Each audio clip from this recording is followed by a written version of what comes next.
الحمد للہ رب العالمین والعاقبۃ للمتقین والصلاة والسلام علی اللہ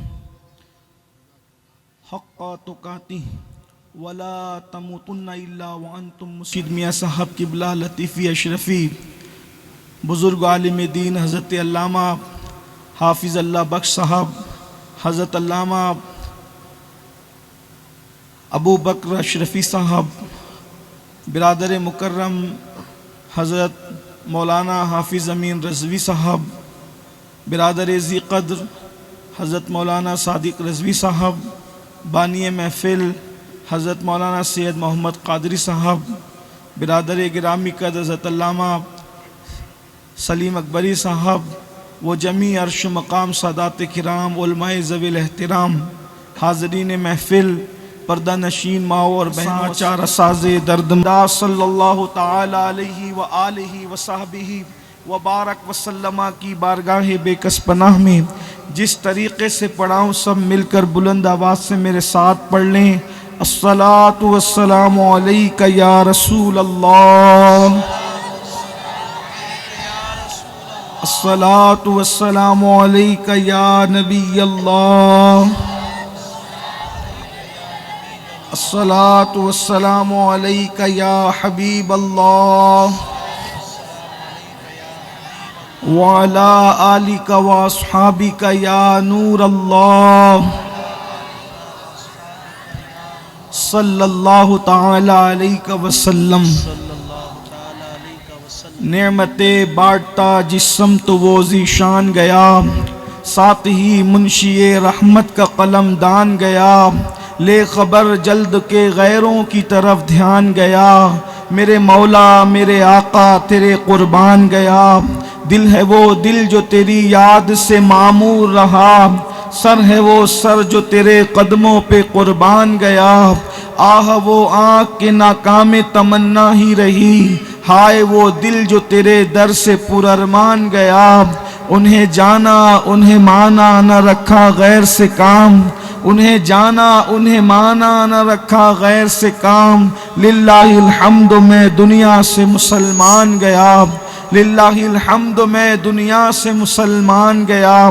آج کی یہ محفل سواد اعظم اہل سنت و جماعت کی عالمگیر تحریک سنی دعوت اسلامی جے پور کے زیر اہتمام سالانہ اجتماع کے طور پر انعقاد پذیر ہے، اور آپ نے مجھ سے پیشتر مجھ سے بہت بڑے بڑے علماء، خطبہ اور دانشوروں کو سماعت کر لیا ہے، اور اب یہ وقت جس میں میری گفتگو ہو رہی ہے، اصل میں یہ وقت ہمارے قائد، ہمارے امیر، داعی کبیر حضرت العلامہ مولانا محمد شاکر علی نوری صاحب قبلہ کا ہے۔ جتنے وقت میں حضور والا کی آمد ہونی ہے، بس اتنے ہی وقت میں کوئی گفتگو کرنے کا شرف حاصل کرنا ہے۔ آیہ کریمہ کی جو تلاوت کی گئی ہے، اللہ تبارک و تعالی اس کے متعلق مجھے حق کہنے اور آپ سب کو حق سن کر اس پر عمل کرنے اور اسے عام کرنے کی توفیق عطا فرمائے۔ اللہ کا کتنا بڑا احسان ہے، کروڑا کروڑ احسان ہے کہ اللہ رب العزت نے آپ کو اور ہم سب کو ایمان کی دولت عطا کی، اللہ نے ہمیں مومن بنایا۔ اس سے بڑا کوئی شرف دنیا میں نہ ہے، نہ کبھی ہو سکتا ہے، اس لیے کہ ایمان کی دولت کا نصیب ہونا یہ بہت بڑے اعزاز کی بات ہے، بہت بڑے کرم کی بات ہے۔ یقین جانیے یہ بہت بڑا اللہ کا احسان ہے کہ اللہ نے ہمیں ایمان کی دولت عطا کی، اس لیے کہ وہ بادشاہت تو اپنے دشمنوں کو بھی دیتا ہے، وہ مال تو اپنے دشمنوں کو بھی دیتا ہے، وہ حسن تو اپنے دشمنوں کو بھی دیتا ہے، یہ اس کی تقسیم ہے۔ اس نے کبھی خوبصورتی حضرت یوسف کو بھی دی ہے، مگر ظاہری خوبصورتی ابو لہب کو بھی نصیب ہوئی۔ اگر آپ تاریخ کا جائزہ لیں تو ابو لہب کو ابو لہب اس لیے کہا کہا جاتا ہے کہ وہ اتنا خوبصورت تھا کہ اس کے چہرے کی سرخی کو دیکھ کر ایسا لگتا تھا جیسے آگ کے شرارے اٹھ رہے ہیں. اس کے حسن کا عالم یہ تھا. تو حسن وہ کبھی دوستوں کو بھی دیتا ہے, وہ کبھی دشمنوں کو بھی دیتا ہے.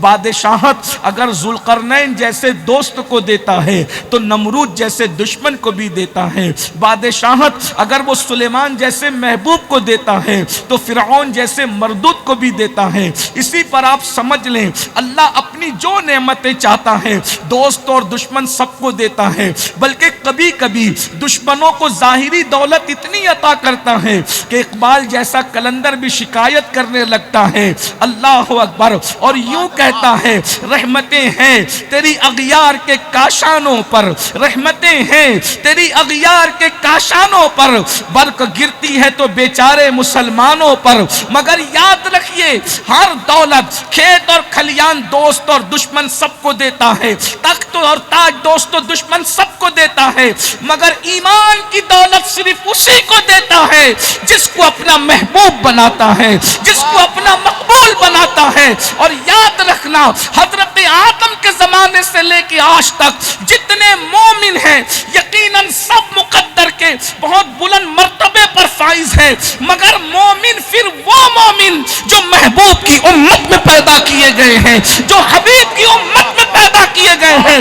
اس لیے کہ مسلمانوں تم جس دن اپنی عظمت کو جان لو گے تم حیران ہو جاؤ گے. بے دم شاہ وارسی نے کہا تھا اپنی ہستی کا گر حسن نمایاں ہو جائے آدمی اپنی انوار پہ شیدا ہو جائے.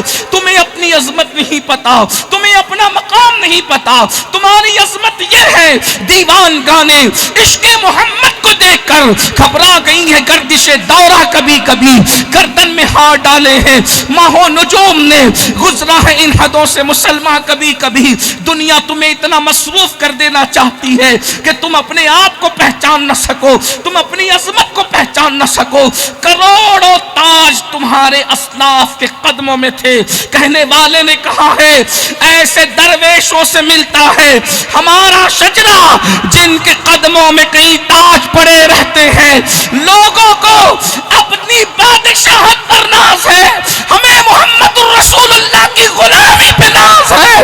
اس لیے کہ بادشاہوں کو جو چیزیں خواب میں نظر نہیں آتی محمد الرسول اللہ کے غلاموں کو وہ چیزیں حقیقت میں عطا کر دی جاتی ہے. اسی لیے تو میرے امام کہتے ہیں کیوں تاجداروں خواب میں دیکھی کبھی وہ شے, سبحان اللہ, سبحان اللہ, کیوں تاجداروں, کیوں تاجداروں خواب میں دیکھی کبھی. آپ بھی کامیاب نہیں اس لیے کہ نہ آپ اوپر چڑھاتے ہو نہ آپ نیچے چڑھاتے ہو, لیکن بہرحال چادر کا چڑھانا صحابہ سے ثابت ہو گیا. اب اپنے اپنے ذوق کی بات ہے, اگر اوپر چڑھانا ہو تو اوپر چڑھا لو, نیچے چڑھانا ہو تو نیچے چڑھا لو, مگر چڑھا مت کرو. چڑھانے کی بات ہے, چڑھنے کی بات نہیں ہے. سبحان اللہ, بس اتنی سی بات ہے.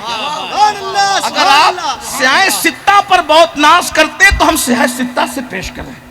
جس چادر پر اس کے کنارے پر ریشم کا کام ہوتا ہے بیل بوٹے بنے اس کو قطیفہ کہتے ہیں. چیک کیجئے لغت, لغت تو کوئی مسلک کی نہیں ہوتی نا, لغت تو بن مسلک کی ہوتی ہے. سبحان اللہ, جیسے مصدر مذکر مؤنث نہیں ہوتا ویسے لغت بھی جو ہے ہاں وہ کسی مسلک سے اس کا تعلق نہیں ہوتا. لیکن بہرحال بات ہے, لیکن میری گزارش اتنی ہے لوگوں نے چادر چڑھانے کو بھی بدعت کہہ دیا, لوگوں نے نبی کا میلاد منانے کو بھی بدعت کہہ دیا کہ یہ بھی جہنم میں لے جائے گا. میں نے کہا ارے جہنم سے بچانے کی چیز ہے میلاد. سبحان اللہ, سبحان اللہ. اتنے بڑے گنڈے پر عذاب کم ہو جاتا ہے صرف پیر کے دن, سبحان اللہ, جمعہ کو کم نہیں ہوتا, پیر کو کم ہوتا ہے, جبکہ جمعہ سید الایام ہے. سبحان اللہ. لیکن پیر کو کیوں تخفیف ہوتی ہے؟ تو کہا کہ میں نے محمد الرسول اللہ تو میں کہہ رہا ہوں, لیکن اس نے کہا تھا میں نے محمد ابن عبداللہ کی خوشی میں کنیز کو کہا تھا جا تو آزاد ہے, یہ جا تو آزاد ہے. تو اسی انگلی سے چوسنے کو ملتا ہے پانی اور عذاب میں تخفیف ہو جاتی. سبحان اللہ. جو سرٹیفائی کافر ہو, سند یافتہ کافر ہو, آپ نے سند یافتہ عالم اور مفتی تو دیکھے ہوں گے، لیکن میں سند یافتہ کافر کی بات کروں، جس کے کفر کے ثبوت میں پوری صورت موجود ہے، اتنا سند یافتہ اور پکا کافر اگر بھتیجا سمجھ کر خوشی کر لے میلاد پر تو اس کے جہنم کے اندر عذاب میں کمی ہو جاتی ہے اور اس کو پانی چوسنے مل جاتا ہے۔ یار لوگ کہتے ہیں کہ یہ تو خواب کی بات ہے، میں نے کہا خواب کی بات ہے تو سورہ یوسف کون سی حقیقت کی بات ہے؟ سبحان اللہ سبحان اللہ سبحان اللہ سبحان اللہ سبحان اللہ۔ اگر سورہ یوسف ایک نبی کے خواب پر پوری سورت نازل ہوتی ہے، احسن القصص، سبحان اللہ، پورے قرآن میں صرف ایک ہی قصے کو احسن القصص کہا گیا ہے اور وہ نبی کا خواب ہے۔ ارے نبی خواب دیکھ کر بیان نہ کرے تو خواب، لیکن جب نبی خواب دیکھ کر بیان کر دے تو وہ حدیث رسول ہو جاتی ہے، اور جب صحابی خواب دیکھ کر بیان کر دے تو وہ بھی حدیث کا درجہ پا لیتا ہے۔ اگر عباس خواب دیکھ کر چپ رہ جاتے تو کسے خبر تھی؟ حضرت یوسف خواب دیکھ کر چپ رہ جاتے تو کسے خبر تھی؟ لیکن حضرت عباس نے بیان کر دیا تو وہ حدیث عباس ہو گئی۔ اصطلاح محدث میں زیادہ سے زیادہ اس کو اثر عباس کہا جا سکتا ہے نا، لیکن بہرحال ہمارے یہاں تو اثر بھی کہتے ہیں، پھر اس کے بعد اس کو حدیث موقوف بھی ہم کہتے ہیں محدثین کی اصطلاح میں۔ کچھ پڑھا لکھا ہوتا تو بات تھی، لیکن بس باتیں کرنی ہے، لیکن جو پڑھ لکھ لیے وہ بھی تجاہل عارفانہ سے کام لیتے ہیں۔ یہ کہیں اتنے 100 سال سے بنی ہوئی، بس 100 سال کی عمارت ہے یہ بدعتوں کا شیش محل صرف 100 سال کا ہے یا 150 سال کا ہے، بس اس سے زیادہ کا نہیں ہے۔ میلاد ختم کرنے کی تحریک 150 سال سے اٹھی ہے، اور میلاد منانے کا سلسلہ اس دن سے ہے جس دن سے آمنہ کے لال نے زمین پہ قدم رکھا ہے۔ سبحان اللہ، نعرہ تکبیر، نعرہ رسالت، حضور سید امین القادری صاحب قبلہ۔ لیکن بہرحال میں کوئی زیادہ چھیڑ چھاڑ کر، میری عادت بھی نہیں، ورنہ میں کوئی چھیڑ بھی نہیں رہا ہوں۔ بس بات اتنی ہے کہ میں آپ کی اصلاح کرنا چاہتا ہوں۔ آپ بھی ذرا یوٹیوب کے نابالغ محقق پر زیادہ پھسلتے ہو، اور یہ تو حدیث کی بات کرتے ہیں۔ میں نے کہا جس دن امام احمد رضا کے غلاموں کے سامنے بیٹھیں گے نا، اس دن پتہ چلے گا۔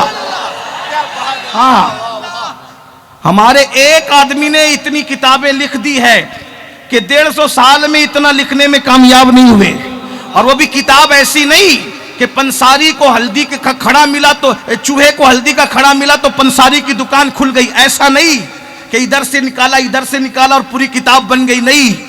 ایک ایک ورق کی شان یہ ہے کہ اس کی تشریح کی جاتی ہے تو کئی کتابیں ترتیب پا جاتی ہے۔ امام احمد رضا کے علم کا عالم ہے، جس کے 14ویں صدی کے ایک فرد کی علمی صلاحیت کا یہ عالم ہے، اس مسلک میں امام اعظم کی علمی صلاحیت کا عالم کیا ہوگا، امام بخاری کی علمی صلاحیت کا عالم کیا ہوگا۔ اور جب بخاری اور امام اعظم کی علمی صلاحیت یہ ہے تو جس نے امام اعظم کے سر پر جس کو امام اعظم بنایا نا ہاتھ رکھ کر، پھر اس امام جعفر صادق کی علمی شان کا عالم کیا، جو ہاتھ رکھ دے تو اعظم بنا دے، تو جس کا ہاتھ ہے وہ کتنا اعظم ہوگا نا، اسی کو دنیا امام جعفر صادق کہتی ہے۔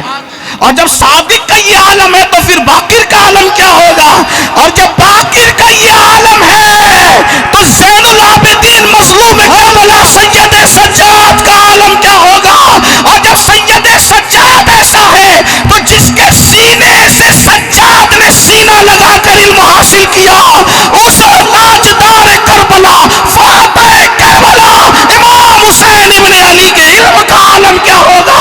اور جب حسین پاک کی علمی صلاحیت یہ ہے تو ان کے بابا باب مدینۃ العلم کی علمی صلاحیتوں کا عالم کیا ہوگا۔ اور جس نے باب مدینۃ العلم بنایا پھر اس عالم ما کان و ما یکون کے علم کا عالم کیا ہوگا۔ اور کوئی غیب کیا تم سے نہا ہو بھلا، جب نہ خدا ہی چھپا تم پہ کروڑوں درود۔ تو لوگوں کو اترانے دیجئے، لیکن حق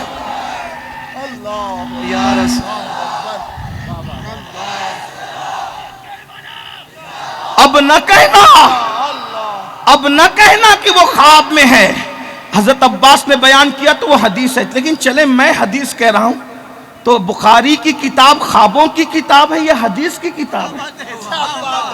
میں تو آج کہہ رہا ہوں نا، میں تو آج کہہ رہا ہوں، اگر اس کو خواب کہہ کر کے ٹھکرانا چاہتے ہو تو پھر ماننا پڑے گا کہ اصح الکتب بعد کتاب اللہ کی پھر حیثیت تم کیا کر رہے ہو؟ تم تو زیادہ ٹھیکیدار بنتے، جانشین بنتے ہو نا امام بخاری کے۔ الحمدللہ، لیکن اتنی بات ہے، میں آپ سے بھی کہنا چاہتا ہوں، امام بخاری نے حدیث کی کتاب لکھی ہے نا، تو حدیث کی کتاب میں خواب لکھا جائے گا کہ حدیث لکھی؟ اپنے جیسا سمجھائے بخاری کو، جس مسلک میں خوابوں کی بارات ہو نا، وہاں خوابوں کی بارات نہیں ہے، وہاں حدیثوں کا گلدستہ ہے، اور وہ بھی کیسا گلدستہ ہے؟ میرے نبی کے لبوں سے جھڑنے والے پھولوں کا گلدستہ ہے۔ سبحان اللہ۔ میرا دل تو چاہتا ہے کہ یہ بخاری، مسلم، ترمذی، ابن ماجہ جو گلدستہ سجائے وہ میرے نبی کے لبوں سے جھڑنے والے پھولوں کی برکت ہے۔ میرے امام کہتے وہ گل ہے لبہائے نازک ان کے، ہزار جھڑتے پھول جن سے گلاب گلشن میں دیکھے بلبل، یہ دیکھ گلشن گلاب میں ہے۔ تو عرض کر رہا تھا، جس نے سنت کے خلاف بدعت ایجاد کی، ڈر ہے کہ وہ مرے گا تو کافر ہو کے مرے گا۔ آپ سے کہتا ہوں کتنی بدعتیں ایجاد کر رکھی ہے۔ شادیوں میں ڈی جے بجاتے ہو، نبی کے گھر میں کبھی بجا اس طرح ڈھول تماشا کچھ ہوا؟ بلکہ تم میری قوم، میں تمہیں کیا نام دوں، میں تو بہت نرم طبیعت کا آدمی ہوں، لیکن بے غیرتی کی حد نہیں ہے۔ جس نبی کے گھر میں شادی میں ڈھول نہیں بجا، آج اس نبی کا کلمہ پڑھنے والی نبی کے نواسوں کی شہادت پہ ڈھول بجاتی ہے۔ حد ہو گئی بھائی، انتہا ہو گئی۔ اور منع کرنے والوں کو یزیدی کہتے ہیں۔ قیامت میں منہ کیا دکھاؤ گے اللہ رسول کو؟ میرے بھائی بتاؤ، اللہ کے رسول علیہ السلام فرماتے ہیں بدعتی جہنم کا کتا ہے۔ کتنی بدعت ایجاد کی، شادیوں میں کیا بدعت، پٹاخے پھوٹ رہے ہیں، یہ شادیوں کی بدعت ہے۔ اور کتنی بدعت ہے، کن کن بدعتوں کا نام لیا جائے، ہیں حیرانی ہے۔ کہتے ہیں تو تکلیف ہوتی ہے۔ بدعت کی طرف نہ جاؤ، سنت سے جڑے رہو۔ جو سنت کے خلاف کرے گا مرتے وقت اس کی زبان پہ کلمہ نہیں آئے گا۔ نمبر 2، جو غسل جنابت میں تاخیر کرے گا، لیٹ کرے گا غسل جنابت، ڈر ہے کہ مرے گا تو کافر ہو کے مرے گا۔ 3 دن ایسے ہی گھومتے ہو، 2 دن ایسے ہی گھومتے ہو، دن بھر ایسے ہی گھومتے ہو۔ غسل جنابت میں تاخیر کر، غسل جنابت میں تاخیر کرنا۔ میرے مولا مشکل کشا کرم اللہ وجہ الکریم فرماتے ہیں، حیا کے پردے میں ان کا فرمان بیان کرو، کہتے ہیں میں نے کبھی رات کے ابتدائی حصے میں جنابت نہیں کی، ہمیشہ میں رات کے آخری حصے میں جنابت کرتا رہا کہ ادھر جنابت کا غسل فرض ہو اور ادھر میں غسل کروں، اس لیے کہ میں ایک لمحہ بھی حالت جنابت میں رہنا نہیں چاہتا۔ کیا ہو گیا؟ ایمان پہ خاتمے کی فکر کرو۔ کسی کا دل توڑنے والا، کسی کا دل توڑنے والا مرے گا تو ڈر ہے کہ کافر ہو کے مرے۔ بس اس پہ میں اپنی بات ختم کر رہا ہوں، قبلہ قائد محترم کی آمد کا وقت قریب ہے۔ ایک واقعہ سن لیجئے۔ اس واقعے کے راوی ہے میرے مرشدوں کے مرشد، امام العاشقاں، امام العارفاں، سیدنا شیخ ابو بکر شبلی رضی اللہ تعالیٰ عنہ، جو مرید ہیں سید الطائفہ جنید بغدادی کے، وہ مرید ہیں سیدی سرکار سری سختی کے، وہ مرید ہیں امام معروف الکرخی کے، وہ مرید ہیں امام علی رضا کے، وہ مرید ہیں امام جعفر صادق کے اور بیٹے بھی ہیں، وہ مرید ہیں امام علی رضا، امام موسیٰ کاظم کے اور وہ بیٹے بھی ہیں، اور وہ مرید ہیں امام جعفر صادق کے اور وہ بیٹے بھی ہیں، اور وہ مرید ہیں امام باقر کے اور وہ بیٹے بھی ہیں، اور وہ مرید ہیں سیدنا امام زین العابدین کے اور وہ بیٹے بھی ہیں، اور وہ مرید ہیں اور بیٹے ہیں امام حسین کے، اور وہ مرید ہیں اور بیٹے ہیں مولا علی کے۔ سبحان اللہ۔ یہ شجرہ ہے امام ابو بکر شبلی کا، امام العاشقاں اپنے دور کا۔ ان وہ راوی ہیں، تحریر کرنے والی ہستی ہے امام ابن الجوزی۔ یہ واقعہ امام ابن الجوزی نے لکھا ہے، اور اہل علم جانتے ہیں جوزی جملہ تلخ ہو تو اللہ معاف کرے، لیکن سمجھانے کے لیے بس کہہ سکتا ہوں اس سے زیادہ۔ امام ابن الجوزی تحقیق کے معاملے میں اتنے بے مروت ہیں کہ انہوں نے کبھی کسی کی رعایت ہی نہیں کی، ہے نا؟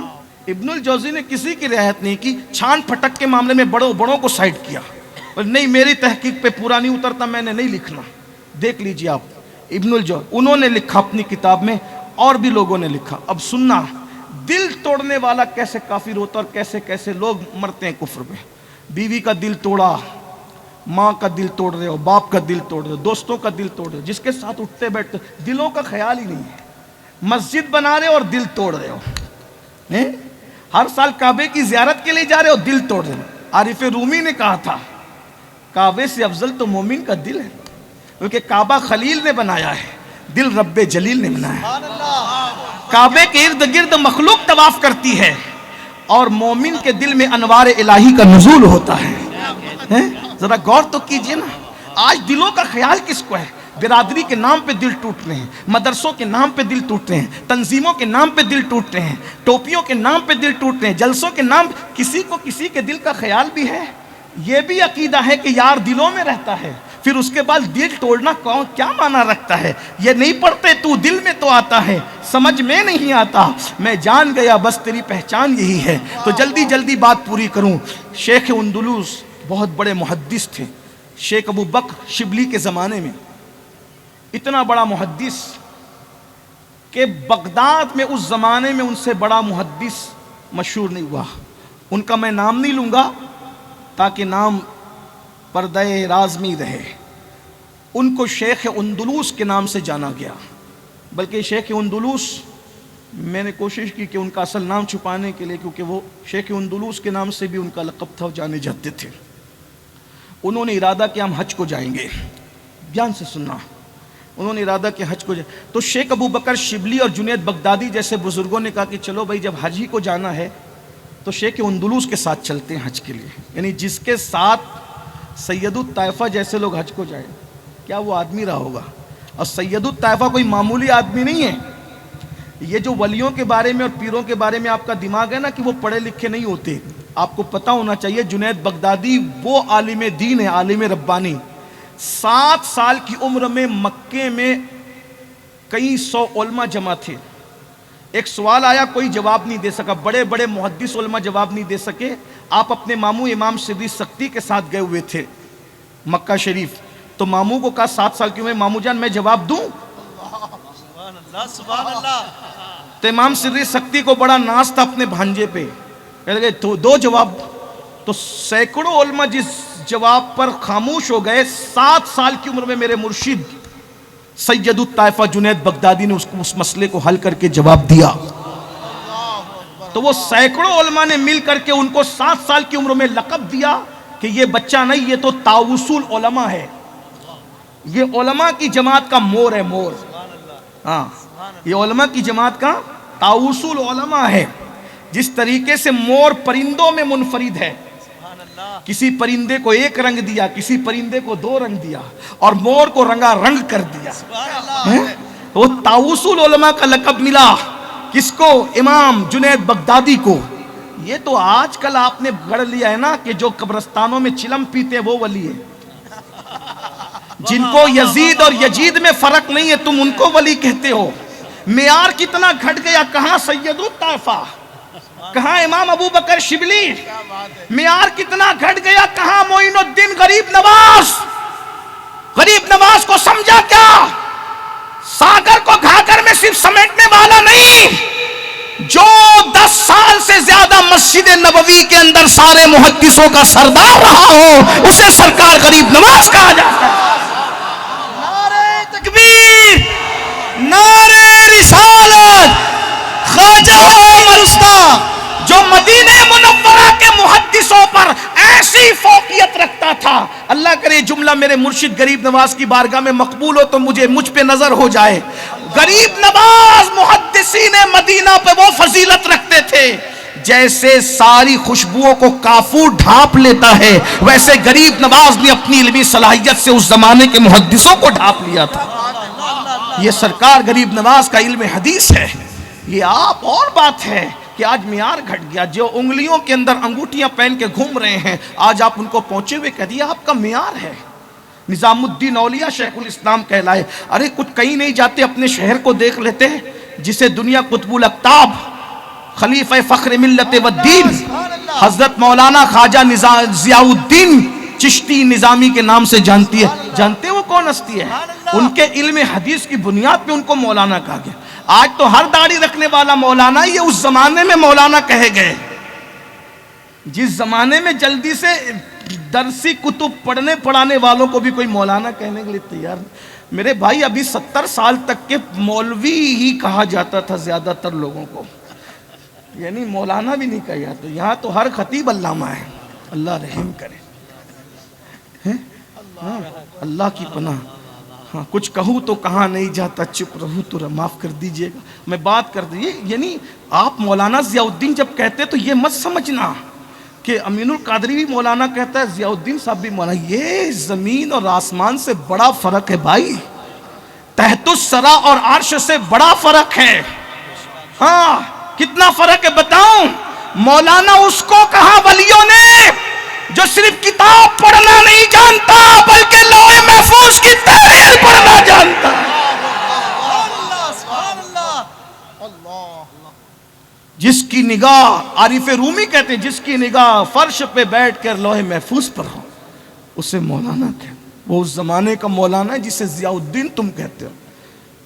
لوگ کہتے ہیں کہ گھر کا پیر اس کی اہمیت نہیں ہوتی گھر کے، لیکن مولانا ضیاء الدین کو جس دن جان جاؤ گے، یہ مصطفیٰ جان رحمت کی ضیاء ہے جسے ضیاء الدین کہتے ہیں، یہ غوث اعظم کا وہ بیٹا ہے۔ میں تو حیران ہوں، اتنے بعد کے بیٹے کا یہ عالم ہے، میرے مرشد غوث اعظم کا عالم کیا ہوگا؟ بہرحال میرا عنوان وہ بھی نہیں، میں عرض کر رہا تھا کہ سید الطائفہ جنید بغدادی جس کے ساتھ حج کو جانا چاہیں، امام ابو بکر شبلی، امام العاشقاں، جس کے عشق کا عالم یہ تھا شیخ ابو بکر شبلی، کہ جس کو دیکھ لیتے تھے توجہ کے ساتھ اس کو عاشق بنا دیتے۔ یہ شاید آپ لوگ نہیں مانیں، نہ مانے کوئی بات نہیں، جو نہ مانے ان کے درمیان میں کیا کہوں، لیکن امام العاشقاں جس کا حال یہ تھا کہ جس گلی سے گزر جاتے تھے امام ابو بکر شبلی، چھوٹے چھوٹے بچوں کے سروں پہ ہاتھ رکھ دیا تو ان کو معرفت عطا کر دی۔ امام ابو بکر شبلی ہیں، اس لیے ہم لوگ شجرہ پڑھتے ہیں نا، بیر شبلی شیر حق دنیا کے کتوں سے بچا۔ اس پر بھی کچھ لوگوں کو تکلیف ہوتی ہے، یہ مولانا لوگ دعا میں بھی گالی دیتے ہیں۔ میرے بھائی یہ حدیث کی ترجمانی ہے، مولانا مسجد میں گالی نہیں دے رہے، تمہارے پاس علم نہیں ہے کیا کریں؟ چمگادڑ کو اگر دن میں سورج نہیں دکھتا تو یہ اس کا قصور ہے۔ حدیث اللہ کے رسول فرماتے دنیا مردار کی طرح ہے اور دنیا دار کتے کی طرح ہے۔ اس حدیث کی روشنی میں امام نے دعا کی، اللہ جیسے میرا مرشد ابو بکر شبلی دنیا سے دور رہا، ہمیں بھی دنیا پہ قربان ہونے والے کتوں سے بچا کر کے رکھ، کیونکہ یہ رسول اللہ نے فرمایا کہ دنیا دار کتے، حضور کی حدیث ہے۔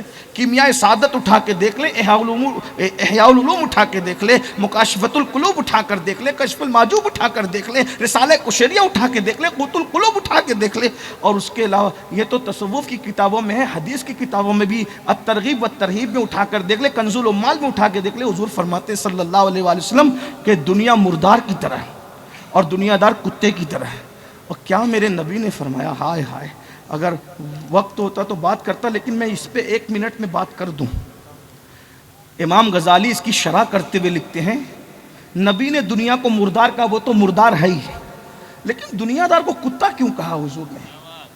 اس لیے کہ مردار تو کوا بھی کھاتا ہے، مردار تو لومڑی بھی کھاتی ہے، مردار تو گدھ بھی کھاتا ہے۔ رسول اللہ نے یہ نہیں کہا دنیا مردار، دنیا دار گدھ، دنیا مردار، دنیا دار کتا، دنیا دار کوا، دنیا مردار، دنیا دار چیل، یہ سب مردار کھاتے ہیں۔ نبی پاک نے کیا فرمایا؟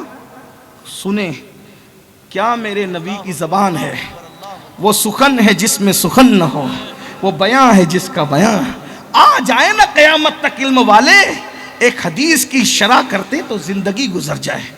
میں نثار تیرے کلام پر ملی یوں تو کس کو زبان نہیں، وہ سخن ہے جس میں سخن نہ ہو، وہ بیان ہے جس کا بیان نہیں۔ فصحا عرب کے بڑے بڑے تیرے آگے یوں ہے دبے لچے، کوئی جانے منہ میں زبان نہیں بلکہ جسم میں جان نہیں، تو دل چاہتا ہے کروں تیرے نام پہ جاں فدا، کروں تیرے نام پہ جاں فدا، کروں تیرے نام پہ جاں فدا۔ ارے نہ بس ایک جہاں دو جہاں فدا، دو جہاں سے بھی نہیں جی بھرا، کروں کیا کروڑوں جہاں نہیں۔ ہمارے نبی کی زبان سے نکل گیا، جاؤ تحقیق اور ریسرچ کرتے رہو، زندگیاں ختم ہوگی۔ ایک حدیث کو ایسا سمیٹا ہے، سمندروں کو سمیٹا ہے، سمندر کو نہیں سمندروں کو سمیٹا ہے۔ کوا نہیں کہا، گید نہیں کہا، چیل نہیں کہا، کیا کہا؟ کتا۔ امام غزالی کہتے ہیں کتا کہنے کی حکمت کیا تھی؟ یہ نبی کی شان۔ حالانکہ جس دور میں یہ بات کہی جا رہی تھی اس دور میں کتے جنگلوں میں رہا کرتے تھے، کتے بستیوں میں تو آج آئے ہیں آپ کے کرم کی وجہ سے۔ ہنسنے کی بات نہیں ہے۔ ماں باپ کو گھر کے باہر نکال کے کتوں کو بستر میں لے کے سو رہے ہو، یہ تمہارا کرم ہے۔ ماں باپ کھانے کو مانگے تو کہتے سب تم پہ خرچہ کر دیں، اور کتوں کے لیے مال سے کھانا منگواتے ہو، کتوں کے لیے جو ہے آن لائن آرڈر کرتے ہو، کتوں کو لاکھوں روپے میں خرید رہے ہو، ماں باپ کو بے آبرو میں بیچ دیا اور کتوں کو لاکھوں روپے میں خرید رہے، کتوں کی منڈیاں لگ رہی اور ایمان پہ خاتمہ ہونے کا سوچ رہے۔ وہ کتے، جہاں کتا ہو وہاں رحمت کے فرشتے نہیں۔ دروازے پہ کتا بٹھا رکھا ہے۔ کتا پالنے کے لیے بھی علماء نے کچھ شرائط بیان کی، بغیر عذر کے کتا پالنے کی اجازت نہیں۔ کتا پالنا فیشن ہے، کتوں کو کاروں میں لے کے گھوم رہے ہو، ماں باپ کو اولڈ ہاؤس میں پہنچا رکھا ہے، کتوں کو چوم رہے ہو، بیماریاں نہ پھیلے گی؟ کتے چومنے کی چیز تھے، چومنے کے تو ماں باپ کے ہاتھ تھے، چومنے کی چیز تو ماں باپ کے ہاتھ تھے، جس کے ہاتھوں کو چومنا جنت کی چوکھٹ چومنے کے مترادف قرار دیا گیا۔ چومنے کی چیز تو ماں باپ کے قدم تھے، ارے چومنے کی چیز تو غریب نواز کی چوکھٹ تھی، چومنے کی چیز تو غوث پاک کی چوکھٹ تھی۔ صاحب بہجت الاسرار لکھتے ہیں بڑے بڑے محدثین غریب غوث پاک کی چوکھٹ چوم کر اندر جاتے تھے، اور چوکھٹ چومنے سے خدا نے بہتوں کو ولایت عطا کر دی۔ لیکن 1857 کے بعد کے پرائے مال کو کیا کہیے، انہوں نے تو سب چیزوں کو بدعت کے، اس کو نہیں چومنا، اس کو نہیں چومنا، چومنے سے اتنا ڈرایا کہ اب قوم کتے چوم رہی ہے۔ ظالموں، اگر تم نے انگوٹھے چومنے دیے ہوتے تو قوم کتوں کو نہیں چومتی، اگر تم نے ماں باپ کے ہاتھ اور پیر چومنے دیے ہوتے تو قوم کتے بلیوں کو نہیں چومتی۔ اس لیے کہ انرجی ایک طرف جب مثبت میں خرچ ہوتی ہے تو انسان منفی کی طرف نہیں جاتا۔ الحمدللہ میں شکر کے طور پہ کہہ رہا ہوں، آج بھی اکثریت ان کی جو انگوٹھے چومتے ہیں ان میں سے کوئی کتے کو چومتا نظر نہیں آ رہا۔ نعرہ تکبیر، نعرہ رسالت، نعرہ رسالت، نعرہ رسالت۔ جو ماں باپ کے ہاتھ پیر چومتے ہیں، ایک بات کہوں، یہ مکافات عمل ہے۔ قدرت بڑی غیرت مند ہے، کہ میرے یاروں کی چوکھٹ کو چومنے کو شرک کہو گے تو پھر کسی اور کو چمواؤں گا۔ من یہدہ اللہ فلا مضل لہ ومن یضلل فلا ہادی لہ۔ قدرت بہت باغیرت ہے، قدرت بہت باغیرت ہے، قدرت کی غیرت بہت ہے، وہ بہت غیور ہے۔ اس کے یاروں سے رخ پھیرو گے تو کدھر جاؤ گے؟ جو تیرے در سے یار پھرتے ہیں در بدر یوں ہی خار پھرتے۔ کربلا میں بیٹھنے والوں یہ نہیں کہنا کہ سید لوگوں کو گالی دے گا، نہیں، میں کسی کو گالی نہیں، جو چومنے سے منع کرتے ہیں میرا اختلاف ان سے ہے۔ اب چیک کرو کون کرتے ہیں، وہ جانے آپ جانے، لیکن اتنا ضرور ہم تو انگوٹھے چوم اور خوش ہیں۔ وجہ اس لیے کہ یہ سنت صدیق ہے، اور نبی نے انگوٹھا چومنے پہ مسکرایا ہے۔ پہلی بار صدیق اکبر نے، سب سے پہلے انگوٹھا چومنے والے صدیق اکبر ہیں، امت کا سب سے بڑا عاشق، افضل البشر بعد الانبیاء بالتحقیق۔ لوگ کہتے ہیں کس کتاب میں لکھا؟ میں نے کہا ابو بکر صدیق نے کون سی کتاب میں پڑھا تھا؟ کچھ چیزیں ایسی ہیں جو صرف کتاب محبت میں ہوتی ہے، وہ کاغذ کی کتابوں میں نہیں ہوتی۔ جب عشق سکھاتا ہے آداب خود آگاہی، کھلتے ہیں غلاموں پر اسرار شہنشاہی۔ عشق عشق ہے، عشق کر کے تو دیکھو۔ تو بہرحال صدیق نے انگوٹھا چوما، حضور نے مسکرایا۔ پتا چلا جو انگوٹھا چومتا ہے، ہماری عقیدتیں کہتی ہے کہ آج بھی حضور مسکراتے ہیں۔ چوم لیا کرو نا بھائی، جو اس دور میں لوگ کتا چومنے نہیں شرماتے، اس دنوں میں اگر آپ انگوٹھے چوم رہے ہو وہ بھی محبوب کے نام پہ، لب پہ آ جاتا ہے جب نام جناب، منہ میں گھل جاتا ہے شہد نایاب، وجد میں ہو کے ہم اے جاں بےتاب اپنے لب چوم لیا کرتے ہیں۔ بہرحال حضور نے مسکرایا۔ پھر اذان ختم ہو گئی تو لوگوں سے پوچھا، دیکھا میرے یار نے کیا کیا؟ یا رسول اللہ کیا کیا؟ آقا فرماتے ہیں اس نے انگوٹھے چومے میرا نام سن کر کہ اگر کوئی یہ ایسا کرے گا میرے ابو بکر کے طریق پر تو انشاءاللہ میں قیامت کے دن اس کی شفاعت کروں گا۔ بہرحال بات دور نکل گئی، میں عرض کیا کر رہا تھا، جلدی سے اپنی بات پوری کر لوں۔ میرے آقا صلی اللہ علیہ وآلہ وسلم کے دیوانوں، تو یاد رکھیے کتوں کو پالنے سے، کتوں کو گھر میں لے کر رکھنے سے بچے۔ تو اللہ کے رسول علیہ السلام نے اس دور میں جب کتے گھروں میں نہیں ہوتے تھے، کتے محلوں میں نہیں، جنگلوں میں زیادہ تر کتے رہتے تھے، تو اس وقت فرمایا کتا دنیا دار کتے کی طرح اور دنیا مردار کی طرح۔ اب امام غزالی تشریح ہے، غزالی بھی پھر غزالی ہے، اس دور میں 500 کتابوں کے مصنف امام غزالی۔ اچھا کیا خاندان تھا، ان کا نام بھی محمد، ان کے ابا کا نام بھی محمد، ان کے دادا کا نام بھی محمد۔ اور بچپنے میں تربیت کا عالم یہ تھا کہ استاد نے پوچھا غزالی تیرا نام کیا ہے؟ چپ رہے، جواب نہیں دیا۔ ڈانٹا تو کیا سبق پڑھے گا، تجھے اپنا نام ہی یاد نہیں۔ اٹھ کر گئے، وضو کر کے آئے، یا دوسرے دن گئے، استاد میرا نام محمد ہے، میرے ابا کا نام محمد ہے، میرے دادا کا نام بھی محمد ہے۔ اور پہلے کیوں جواب نہیں دیا؟ ماں نے مجھے بچپنے سے سکھایا نا، پہلے دن سے، کہ آقا کا نام محمد بے وضو نہ لیا کرنا۔ تو ایسے لوگ، ادب والوں کو علم آتا ہے۔ امام غزالی لکھتے ہیں کہ نبی نے کوا نہیں کہا، گدھ نہیں کہا، اور بھی نام نہیں لیے، کتا کیوں کہا؟ تو کہا کوے کو جس دن مردار ملتا ہے کائیں کائیں کر کے پوری برادری کو بلاتا ہے اور سب کے ساتھ مل کے کھاتا ہے۔ گدھ کو جب ملتا ہے پوری برادری کے ساتھ کھاتے ہیں گدھ، لیکن ایک بات ہے، کوا گوشت تو کھاتا ہے اور سب چھوڑ کے بھاگ جاتا ہے نا؟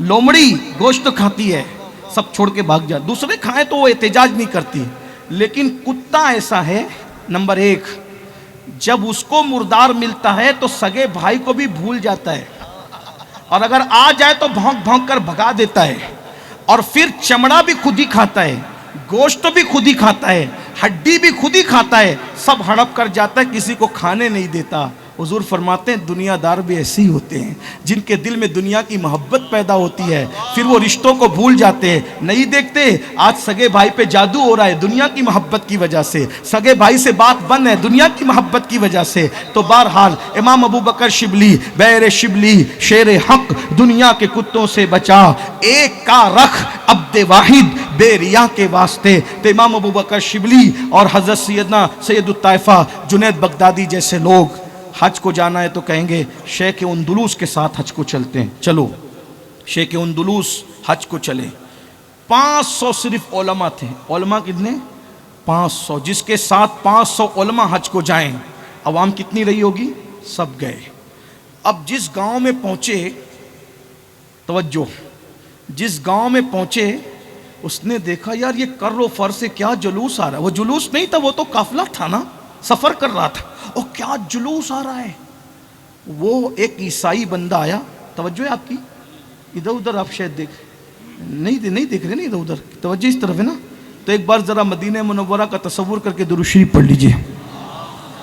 رب صلی وسلم دائما ابدا علی حبیبک خیر الخلق کلہم، صلاۃ و سلام علیک یا جد الحسن والحسین وعلی آلک و اصحابک یا جد الغوث الثقلین۔ توجہ ہے میری طرف، تو اتنا بڑا قافلہ آ رہا ہے، اور زرق برق خوبصورت لباس میں عصا لے کر کوئی خوبصورت آدمی نورانی چہرے والا آگے چل رہا ہے۔ اب کیا ہوا؟ توجہ، ایک عیسائی بندہ آیا اور آ کر شیخ اندلس سے لپٹ گیا۔ ایک عیسائی آیا، توجہ بہت نازک سی بات ہے، لپٹ گیا، اور لپٹا اور کہا اور تیرا چہرہ کتنا نورانی اور حسین ہے، تو جس مذہب سے وابستہ ہے مجھے بھی کلمہ پڑھا کے اس مذہب میں شامل کر لے۔ اب جس کے پیچھے 500 علماء کا قافلہ ہو اور پھر اس کے بعد یہ کر و فر، یہ تو نہیں کہتا کہ وہ مغرور ہو گئے، لیکن اتنا ہی کہ خدا جب حسن دیتا ہے نزاکت آئی جاتی ہے۔ اس عیسائی کو کھینچا اور کھینچ کے کہا چل ہٹ کافر۔ کیا کہا؟ چل ہٹ کافر۔ وہ ادھر گرا، اٹھا، اس کا سینہ اللہ نے کھول دیا تھا، وہ گیا اور کسی اللہ والے کے ہاتھ پہ مسلمان ہوا، اور اسی وقت اللہ نے اس کو مقام ولایت پر پہنچا دیا۔ لیکن دل توڑا تھا کسی کا، بس کسی کا دل توڑا تھا، اور وہ بھی اس کا جو مسلمان ہونے آیا تھا۔ چل ہٹ کافر، بس قدرت نے ان کو ان کے حوالے کر دیا۔ جس کی نگاہیں حیا سے ہمیشہ جھکی رہتی تھی، یاد رکھنا اگر گناہ سے بچتے ہو نا تو اپنی دیر ہوشیاری نہیں ہے، یہ اللہ کا کرم ہے۔ قدرت بچائے تو بچتے ہیں، ورنہ اپنی اوقات کیا کہ ہم گناہ سے بچ سکے؟ کبھی نہیں۔ کیا ہوا؟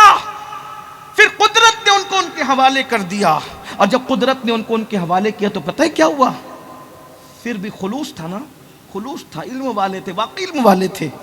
سوچا کہ یہ سب حاجی لوگ، کچھ لوگوں کے لیے پانی تو لانا پڑے گا، مشکیزہ اٹھایا اور پانی بھرنے کے لیے کسی دریا کی تلاش میں نکلے تو دیکھا ایک بہت بڑا چشمہ ہے، بڑا چشمہ۔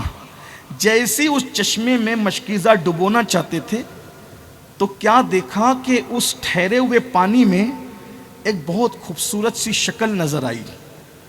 اب میں اس خوبصورت شکل کا نقشہ کیا کھینچوں؟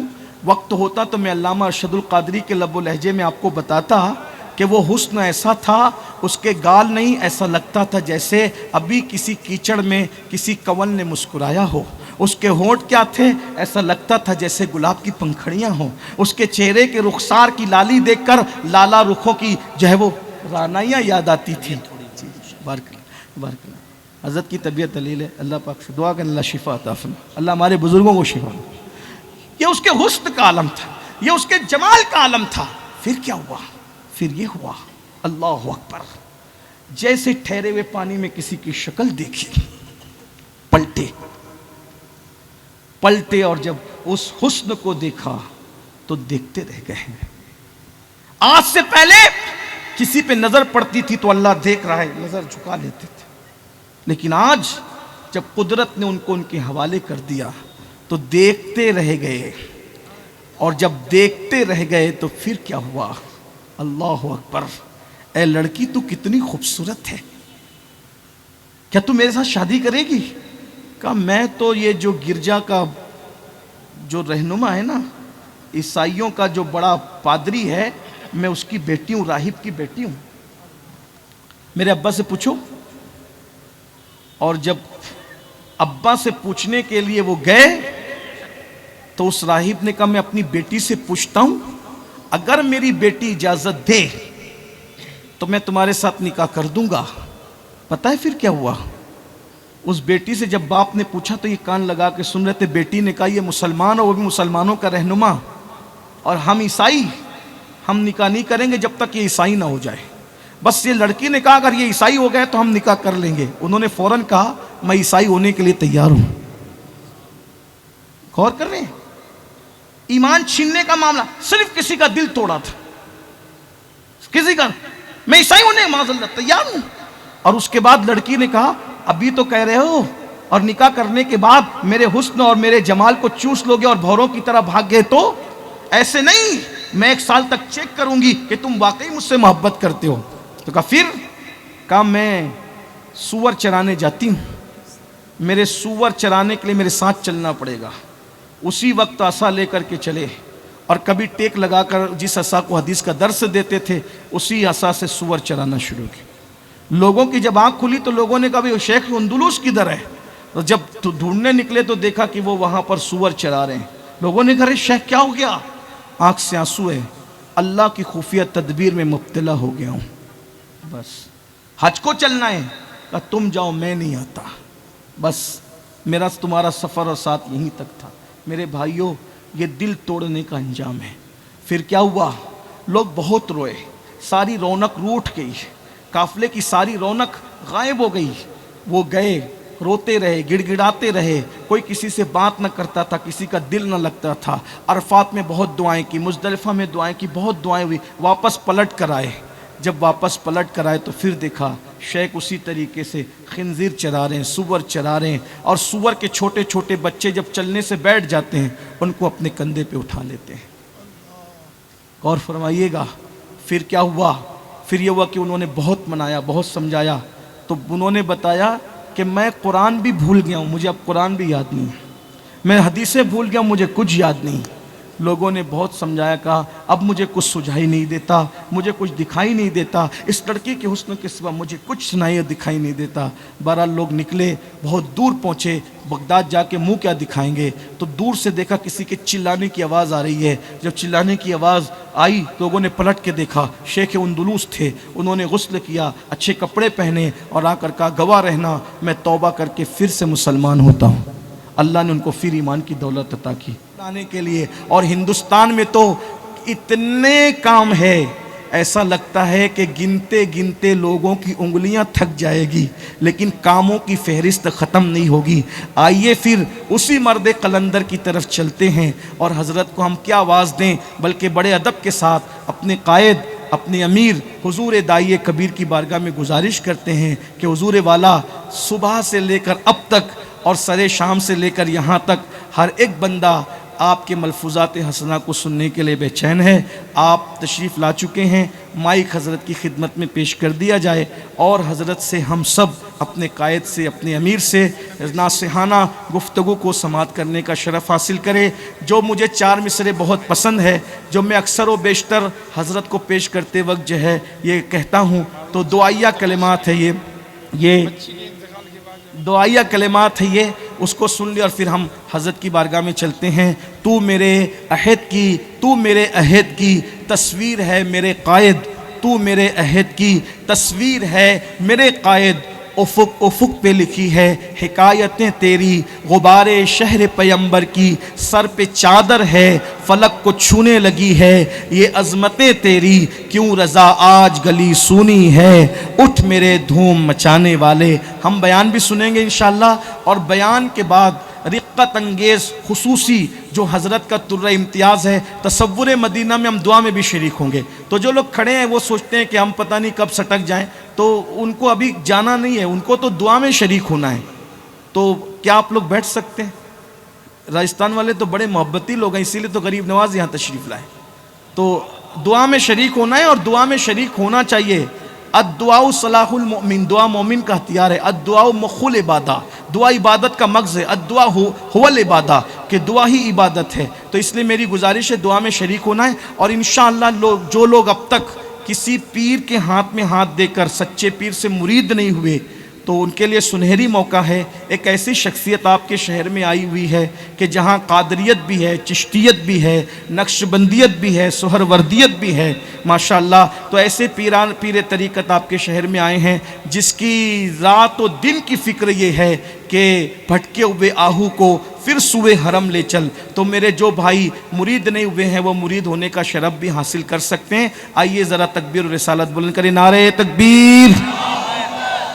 اب ہاتھ اٹھا رہے تو پھر سبھی اٹھا لیں، نعرہ تکبیر، نعرہ رسالت، نعرہ رسالت، نعرہ حیدری، نعرہ حیدری۔ حضور امیر سنی دعوت اسلامی، حضور داعیہ کبیر